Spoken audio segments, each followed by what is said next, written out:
Joe's got such a cute smile. He reminds me of Sergeant Beetle in the cartoons. Yes. The gosh golly gee who me. Yeah. Oh, shoot, I had this going. Thought I had it off. Yeah. We were at that outdoor practical in November. I was just kind of wandering around. I was in with Christy, Shotsboro. We don't have it that time. Aim! Fire! Cover! Arm! Right! Sort of things we're putting into the hobby. Oh! And the thing was, it wasn't even a reenactor. Mm-hmm. Some kid that snuck on there with his gun and we have some fun. Forward. File right.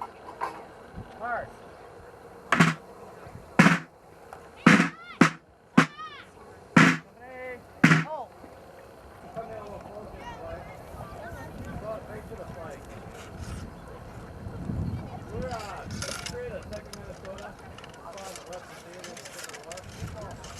Gentlemen are all following the commands of the captain.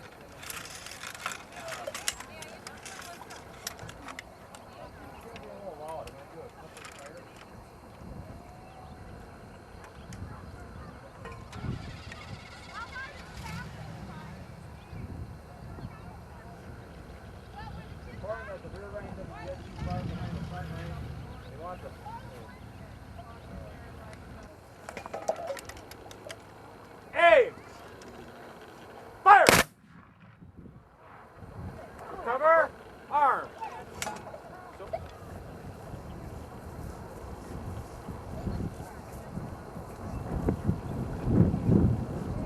Forward! March! Somebody! Hold! Front! Order! Arm! In place, rest. As I was saying, we do the 2nd Minnesota. Could you get mine coming on in? Closer? We do these demonstrations like this. I always like to ask my first question is always, are there any rebel sympathizers in the crowd? Anybody? I mean, speak now. This lady is. Sorry. This one? Yeah, Wait, if you wouldn't mind. Don't make me pull my pistol. Where are you from, man? Typical soldiers in the Civil War today. But if there was a lady that was sympathetic to the Confederacy, and she was good looking, someone would holler her out, "Glory!" or something. Glory, glory! Hallelujah! Mercy! Lord have mercy!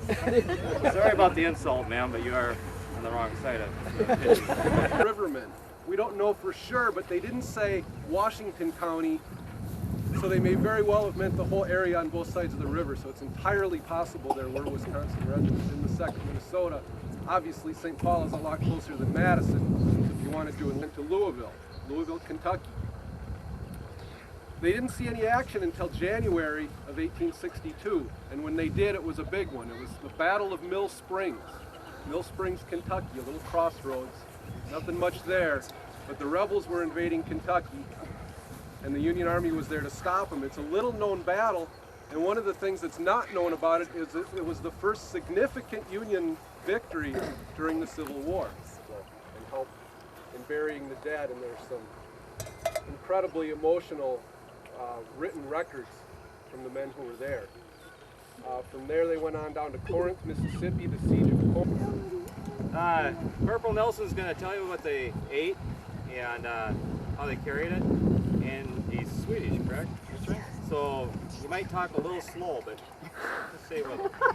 By the way, I might add, there were a company of Swedes in one of the Minnesota regiments. Anyway, this is a Union soldier's haversack, and I carried my cup across here, and the reason I carry it this way is so the guy behind me can't spit in it. Okay? So I always wanted to keep it aimed forward.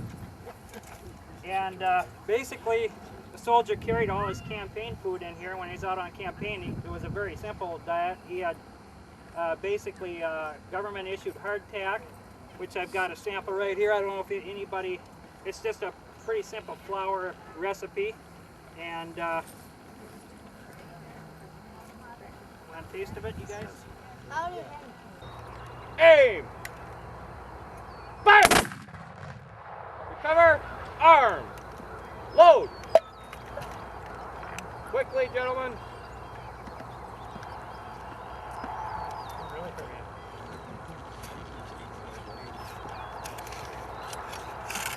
That was very good. That was Well, how come they all think got a lot louder? Yeah,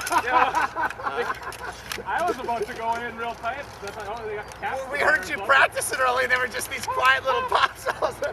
Dang, that was great. Enough, What? My shirt was...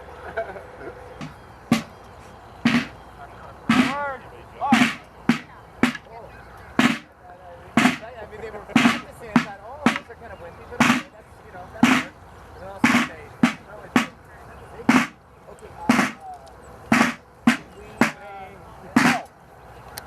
Front. That's perfect. They're getting directions from the Come right up in Channel here. 9 crew.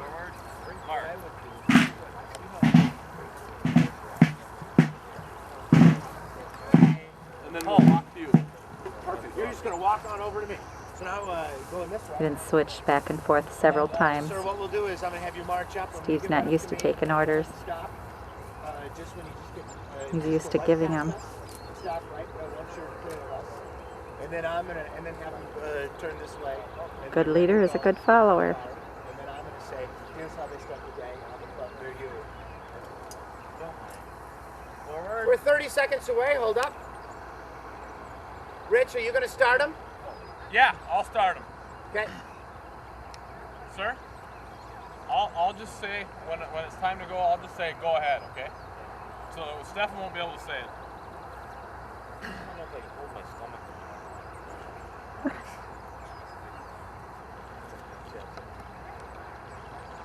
Steve's trying to hold his stomach in. They're waiting too long. Watch, it's going to come out. Okay, this is all being filmed on Channel 9 Good News. morning, Alice. Good morning, everybody. Despite appearances, Houlton Elementary School in Houston, Wisconsin is not a military academy. These are Civil War reenactors, and they are here to teach the fifth graders all about the Civil War. The kids have spent the entire night here in an encampment. They're just waking up. And normally at a grade school, they use the bell to start the day, but not today. This is a special day. We're going to start today. Okay, whenever you're ready, give us a shot. Fire by company. Ready. Aim. Arm. Shoulder. Here's a arm. That's exciting. Imagine what it's like for a fifth grader. You got to stay Load. all night and learn about of a 6-week.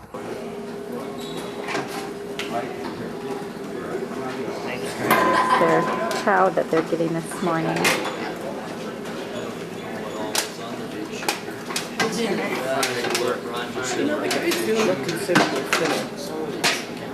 Oh, from, yeah. was already all that for holding up the line. So Okay, this is breakfast in the morning with the guys and the Houlton 5th graders.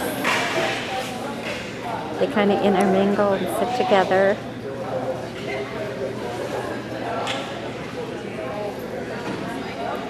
Ken Martin, John, Bruce, as usual, talking with his hands and eating. Eric Faust. There's Tim with the bald head.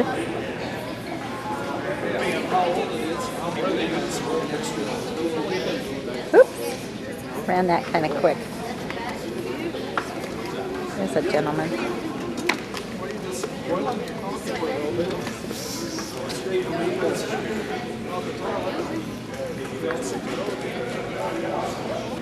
Here's kind of how the cafeteria kitchen looks like, where they're being served. Renee Steitler serving Diane land theme. Captain Steve Rolfe.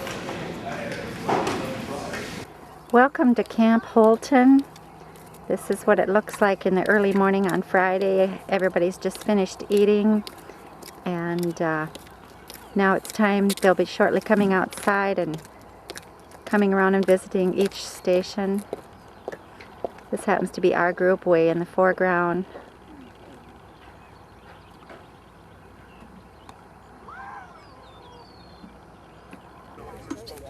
Ramrod's over there. Wally coming. Otherwise, a cannon. This is an original. This is an actual Civil War cannon, and these are the gentlemen from the New Ulm Battery. And are you ready to go? I'm always ready to go. Okay. Bruce is filling in here we'll, in an artillery position. Let's plug in here. Okay, go ahead, sir. Come to the ready. Fire! Wow. That was impressive. Huh, kids? Can we have a little applause? Good job. I thought you wanted to pull the lanyard from it. I'm going to get him positioned. He's going to do it the easy way. He's going to bring the tripod This out. is the gentleman from Channel 9 that they're encouraging him to be the one to pull the cord. Bring her out here. Come on, stand up there.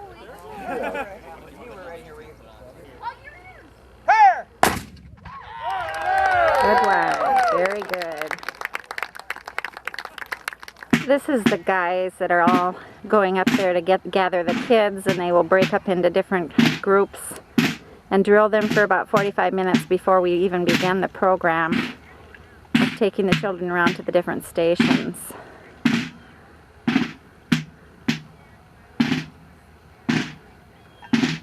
Sorry if I'm jerking around a little.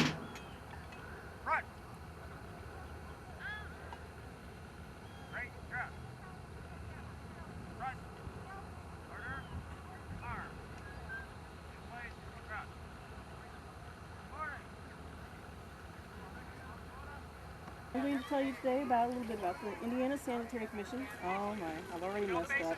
United States Sanitary Commission. I'm originally from Indiana, so that's why I made that mistake. I want to tell you about some of the things that you could do as civilians to help with the war effort. Now, you may think as young people that there's not much that you can do, but there's quite a bit.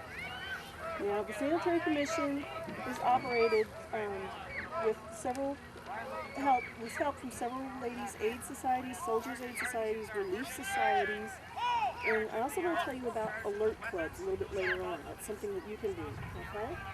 Well, first I want to give you a little bit of a brief history of the United States Sanitary Commission.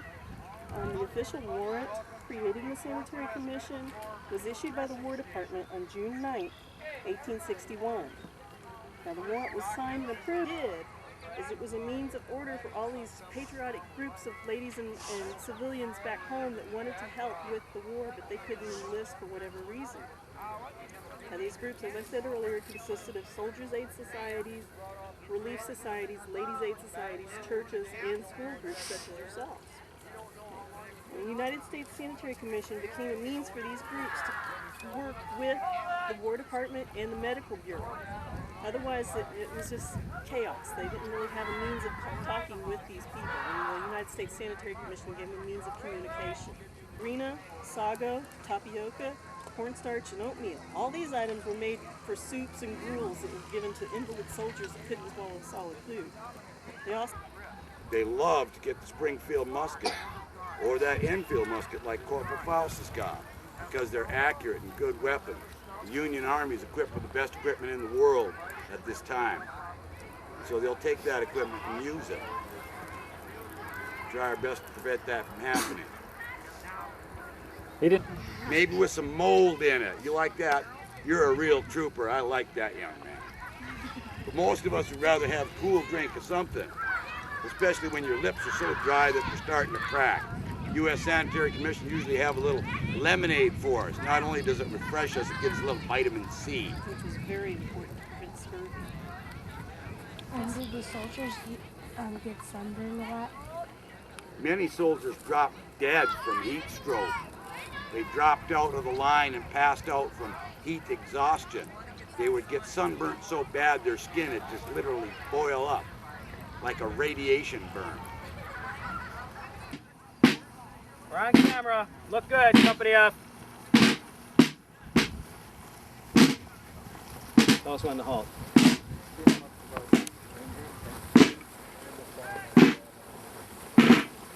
Detail! How's everybody this morning? Have the troops been rested very good, Private, or have they been out Troops have marching been all rested. night? This is the first day in the field. So It's the they're first well day in the rested. field. Oh, this is something new then. In other words, these troops have never seen any kind of artillery fire We have before not in their seen life? artillery prior to today. Oh, then we have to teach them real good, don't we? I brought him to the right man. Well, I hope you did. I am First Lieutenant John Fritchie. When you're in my area, you're under my command. You listen to what I say and what I do. With me today is Private Bill Harris and Sergeant Wardell Eek went to get a photograph. He's coming back over. We have one of these strange things, something that takes a photograph. Have you ever heard what these photographs, what they are like? I think it's a French invention that we don't have over here yet. We don't have it. I haven't seen it yet, at least up in the Western Territory over here. I've not really seen anything like a photograph. Not in these parts. I hope it doesn't take my image away from me, but I've not really heard of what a photograph is yet.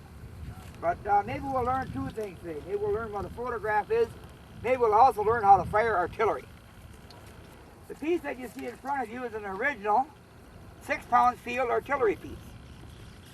The barrel was made 1856, Ames Foundry, Chicopee, Massachusetts. That's somewhere out east out there. I've never been to Chicopee yet, but I've heard that it's a very good artillery making place. The carriage it sits on is an original 1851 Allegheny Arsenal, Allegheny, New York. The piece back here is a piece known as a limber. To this limber we would hitch 3 teams of horses to pull this cannon around with. When we got into position where their commander, what's in this limber chest? This is something that we use to haul our ammunition with. Sprue.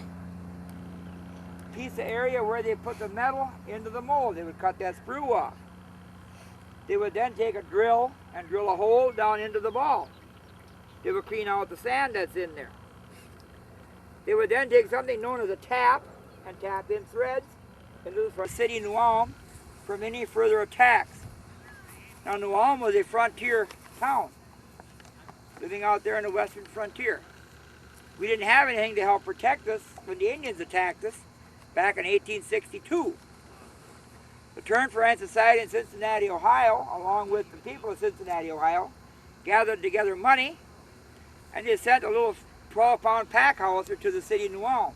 Just a small little cannon, but at least it was something that would help defend the city of New Ulm.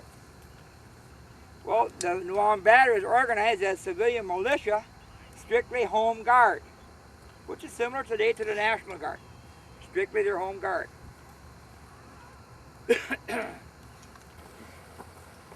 Now we're working with diminished numbers today, so you'll have to, 3 of us are going to have to suffice for what normally it takes 8 people to fire the cannon. Number 1 man is the man with the ramrod. Number 2 man would be the man over here that does the loading. Number 3 man is a safety man back here. Number 4 man does the actual firing. But working with diminished numbers, we have to work with what we have.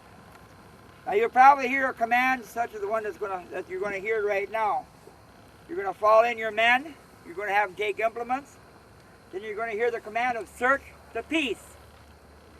On command searching the piece, the number 1 puts the worm down. Number 3 stops the vent. And they make sure there's nothing in from any previous charges. No burning embers, no wool. Remember I said the powder was in a wool bag. So we'd have to take out, make sure there's nothing. The command you probably would hear would be load.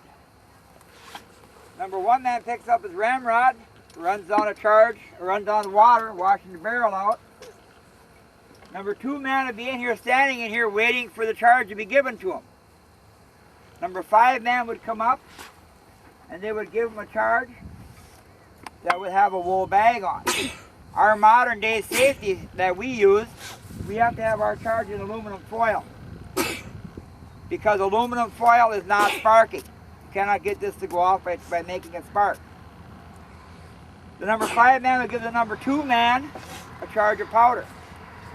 Number 2 man would place the charge of powder in the barrel. Now, before we continue, you people right in front of here, you just step back behind the rope just a little bit.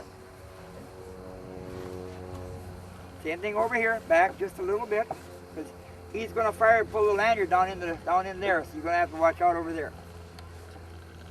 Okay. They would load the cannon, putting the shell all the way to the rear.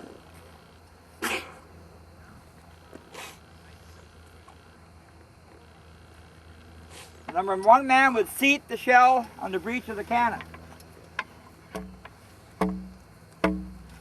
Now they've got to aim this cannon somehow. In order to aim the cannon, they would use a sight similar to this. Put the sight on the back of the cannon. The number 3 man would come back, move the cannon right or left. Good. And sight it on target. He would then take the cannon sight off and put it back in a pouch. The number 3 man would go back up to his position and he would do something known as that piece. Poke a hole in the back in the powder bag.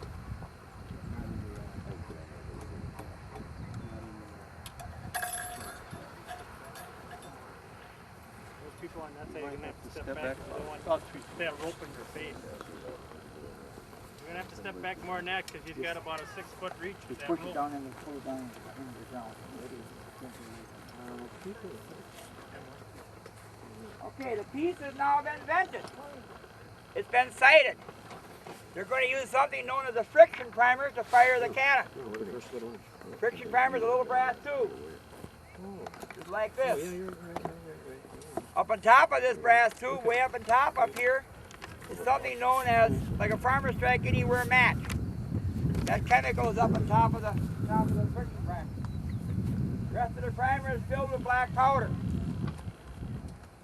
It's put in the vent of the cannon. Now when I give the command, ready, I want all you people to stand here with your mouth open. Mine's open all the time because I'm doing a lot of talking. But stand with your mouth open. If you want to seal an ear, just do one, because that gives your inner ear a chance to take care of any noise that comes back to it. Just seal one ear. Okay? The next command you're going to hear is ready. Number 1 and number 2 man break to the rear, but they always watch their cannon barrel, making sure it's their cannon that's going to be fired. Next command you probably would hear would be a command of fire. There's a pair of trousers. There's a tent here. Left, right, Yeah. left, right, left. Yeah, just go around. Left, left, left, right, left.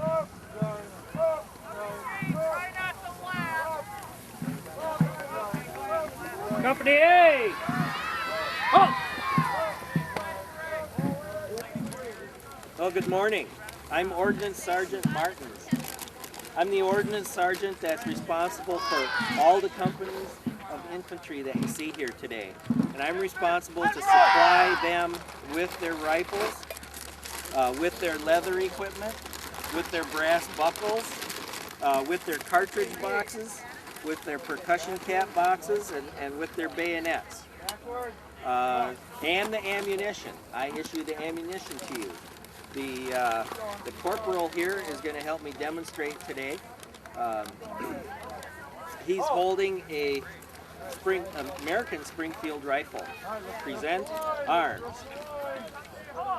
That's the American Springfield rifle. It's made in this country. As you can see, it's nice and shiny and new and everything.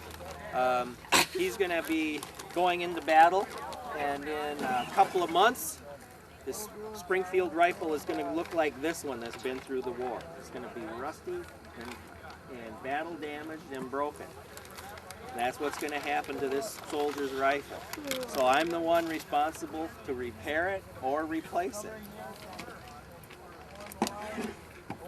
And now The projectiles that we fire in the Civil War basically are round ball ammunition, but there's been, and I have some samples of round ball that I'm going to pass around, and they look like this. And when they're new, the lead is arms. He's getting tired. So that was kind of a dirty trick to play. Order, arms. There, he can raise. Parade, rest. He can rest a little bit. Start this over here.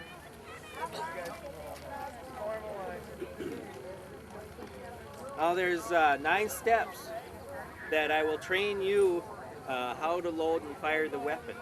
And we make it 9 easy steps. So that nurse of our hospital here. My name is Mrs. Gilbert.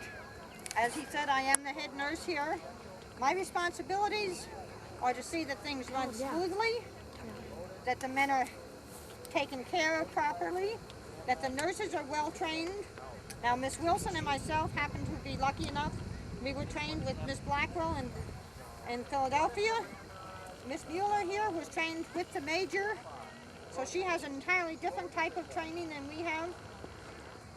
Miss Wilson is the ward matron, and Miss Mueller is a nurse at the moment. She may get a promotion in the near future. We're at Emily Blackwell's School for Nursing in Philadelphia, and when I am not working in a dressing station like this one where I just do normal nursing duties, I work in the field hospital as a ward matron, and that means that I take care of about 30 men who've been